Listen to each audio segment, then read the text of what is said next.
Oh, it's on. Sorry, I'm just getting used to using the laptop camera app.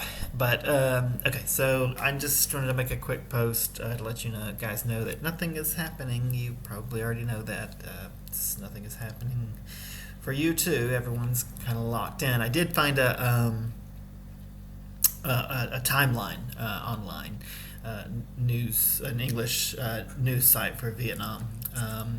The timeline still, as far as I know, in effect, is that we will be able to go to get out and go back to normal in about a week. It's the 15th or the 16th. It's a little unclear the way they wrote it, but it'll be in about 1 week from today. Today's the 7th. It's Tuesday evening, actually. So I've got about another week of this. Hopefully that they'll stick to that, and I mean, obviously they'll stick to it if that's what's the right thing to do. And I want them to do it right. Vietnam actually has, still, as far as I know, I think the cases in Vietnam are up to 250 cases, and so far as I know, no reported deaths from COVID-19. So they do whatever they're doing it right. So I'm following, their rules. They're obviously I have to anyway, but I'm confident that they're doing it right compared to some other places like the U.S. I know you guys are having a tough time right now. I'm staying in my hotel room. I go out once a day to get food. I get lunch across the street. I eat. My dinner is ramen noodles every day. I'm starting to snack on these too, so I'm eating like these 2 or 3 times a day, which is better than what I was doing. I went out and got, I think I've eaten them all, so I can't show you. Oh, no, wait, I've still got the package. I went out and got this Choco Pie. I was going to have one a day. I really, in my delusional thinking, thought that was going to happen. One Choco Pie a day, and there was 12 in there, and I thought, boy, that's going to last me 2 weeks, and I got those. I think I bought them yesterday. They're gone. It's really not hard to sit here and not eat constantly, because eat constantly and drink coffee. That's all I do. That's all there is to do all day. Eat, have a snack, drink a coffee, and coffee makes you want something sweet anyway. So I can't buy any more of those. Another week of this, and I'll be 1,000 pounds. I actually think I don't have a scale, but I think I lost weight when I was at the beach because I was eating ramen noodles every day. And I didn't go out and buy, because I could leave the house, I didn't buy like a whole pack of sweets. I would just go out once, like every other day, and have a hamburger or something like that.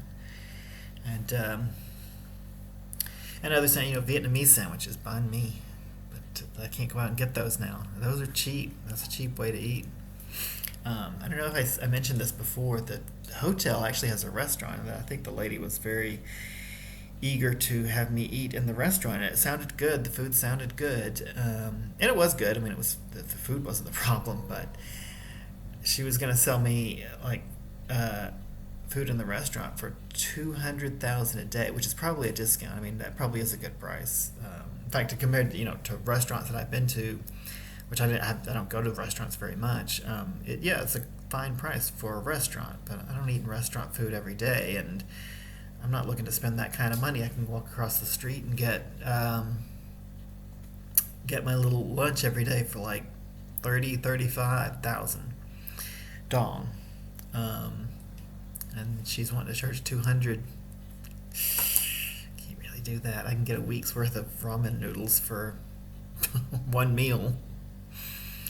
The price of one meal at the restaurant. So, and I feel bad for her because the hotel's not exactly got anyone in it. The restaurant is shut down. There's a spa here. I guess they do massages or something. And nobody's at that. Nobody's. She's not getting any money for anything. So I feel bad for her, and along with every other hotel here, most of the hotels are just completely closed. So the business owners are not doing, they don't have any income. And this is the tourist part of town. They're not going to have any tourists for 6 months, a year. But I will say, as soon as it opens back up, if you ever wanted to come visit Vietnam, I'm sure the prices are going to be fantastic. If you survive the plague, it's really time to travel. Yeah. So anyway, that's it. Nothing doing now. Just wanted to get in the habit of making weekly updates because I want to do that once I get back too. Because I don't really update people back home. I don't, contact you guys enough. I want to change that after this is all over. So I might as well start now. So this was my update for the night. There's really nothing to tell. My thoughts are with you guys. I know things are bad in the U.S. You are at home, so I guess there's that. That's good. I'm in a hotel, but in about a week, hopefully, knock on wood. Hopefully in a week things go back to normal here, and then I've just got to wait on the Chinese border to open up. Who knows when that'll happen? They haven't really said. Don't know about that, but once things open up here, life can return somewhat to normal. I'm starting to get some communications from the school about our classes, which are supposed to start at the end of the month or the beginning of next month. So that'll be good, and I'm supposed to be getting a paycheck then. Although my boss was quick to let me know that it would only be half salary. Always eager to put the hurt on someone else. That's the rule of the rich. If I could get out from under from working for somebody else, boy, I would. I'm gonna put my thinking cap on and see if I can do that. If I could work for myself, the minute these problems hit, they're like, well, we're not going to take the hit. This guy drives a Porsche around town, but he won't pay the pittance to his employees. I'm sure his Chinese employees aren't getting anything either. Even though I'm under contract, he's just like, nah, I'm not paying you because we don't have classes. I was like, well, the contract doesn't say anything about whether or not you're able to get classes. If I have to take the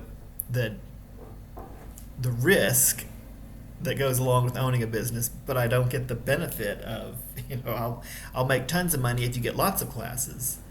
If you're not going to put that in there, then why would I take this bit where you're not going to pay me because you don't have classes? I mean, I've worked for schools that didn't want to pay me because they couldn't recruit students. And I was like, I don't care if you can recruit students. That's the whole point of having a contract. If I'm only working piecemeal, there's no point in having a contract. If I'm working hourly, man, I tell you what, though, rich people, they don't even, it doesn't even occur to them. They're just like, nope, not gonna pay you. Next year, I'm gonna apply for the high school. I think I can get that job back. I doubt the guy that was there this year is gonna stay. So as soon as I get back, as soon as summer hits, I'll put in my interest. You don't really have to put in an application, but I'll express interest. I'm not gonna, if I can help it, I'm not gonna stick with Frank. He's a nice guy to know, like a nice friend. And it doesn't even occur to him that he's putting the hurt on the employees when he's sitting on mountains of money. It's your school, dude. If there's something that costs money or that you're going to lose money, you have to put up the money. This is every school that I've ever worked for wants you to use your own phone and your own computer and all your own stuff. And I'm like, if I'm using all my own stuff, and then they tell you you're responsible for recruiting students too. And I'm like, if I recruit the students, I teach the students, and I use all my own stuff, what the hell do I need you for? I can find a room to teach in. That's not a problem. Yeah. Anyway, so I'm gonna if I can work for the city school next year because I get a lot more time off with them, and the rate of pay that I was told last year was about the same as I'm making at Frank's school. The one good thing about working for the private schools is they're supposed to pay more. And not only is he not paying more, but it's not even guaranteed pay. You sign the contract, and then the minute they have problems, they're like, "Well, we're not paying you for that. We got no classes." Like, I don't care if you got classes if we got a contract, dude. That's the whole point of having the contract. Anyway, that's what's going on here. So hopefully the online classes will start and I'll start getting some kind of a paycheck. And maybe that'll carry me through. Who knows what's going to happen? But yeah, as long as I start getting paid, I should be all right. I think that's it, and I will see you guys later. I don't really have anything to report, nothing happening, because we're all locked inside. So, see you next week.